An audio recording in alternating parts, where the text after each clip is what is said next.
മോദി സർക്കാർ നിലപാടുകൾക്കെതിരെ ആശാവർക്കർമാരുടെ സംസ്ഥാന വ്യാപക പ്രതിഷേധം തുടരുകയാണ്. കേന്ദ്ര സർക്കാരിന്റെ കടുത്ത അവഗണനയ്ക്കിടയിലും ആശമാരെ സംരക്ഷിക്കുന്നത് കേരള സർക്കാർ എന്ന CITU യൂണിയൻ ആശാവർക്കർമാർ. തിരുവനന്തപുരത്ത് ഒരു വിഭാഗം ആശമാർ നടത്തുന്ന സമരം LDF സർക്കാരിനെതിരായ ഗൂഢാലോചനയെന്നും യൂണിയൻ അഖിലേന്ത്യാ പ്രസിഡന്റ് PP പ്രേമ പറഞ്ഞു.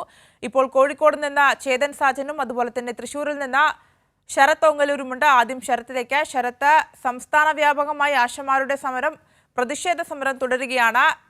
തൃശൂരിൽ നിന്നുള്ള വിവരങ്ങൾ എങ്ങനെ?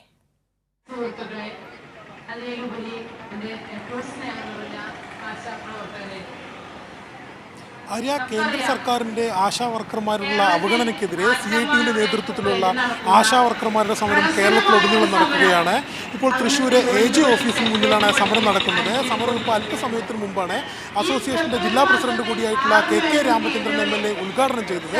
ഇന്നത്തെ കൃത്യമായിട്ട് പറയുന്നത് കാര്യങ്ങൾ ഇങ്ങനെയാണ്: തൊഴിലാളികളായിട്ട് ആശാവർക്കർമാരെ പരിഗണിക്കുക, മിനിമം വേതനം ഉറപ്പുവരുത്തുക, പ്രായപരിധി റിട്ടയർമെന്റിനുള്ള പ്രായപരിധി 65 വയസ്സാക്കുക തുടങ്ങിയ പ്രധാനപ്പെട്ട ആവശ്യങ്ങൾ ഉന്നയിച്ചുകൊണ്ടാണ് ആശാവർക്കർമാരുടെ നേതൃത്വത്തിൽ ഈ സമരം നടക്കുന്നത്.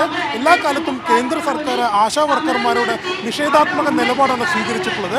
എന്നാൽ കൃത്യമായിട്ട് ആശാവർക്കർമാർക്ക് മാന്യമായ വേതനം നൽകുന്നതിനും അവർക്ക് വേണ്ട സേവന വേതന വ്യവസ്ഥകൾ പരിഷ്കരിക്കുന്നതിനും ഇടതുപക്ഷ സർക്കാരുകൾ മാത്രമാണ് തയ്യാറായിട്ടുള്ളത് ആശാവർക്കർമാരും അതിനോടൊപ്പം തന്നെ ഈ സമരത്തിൽ പങ്കെടുക്കുന്ന മുഴുവൻ പേരും പറയുന്നുണ്ട്.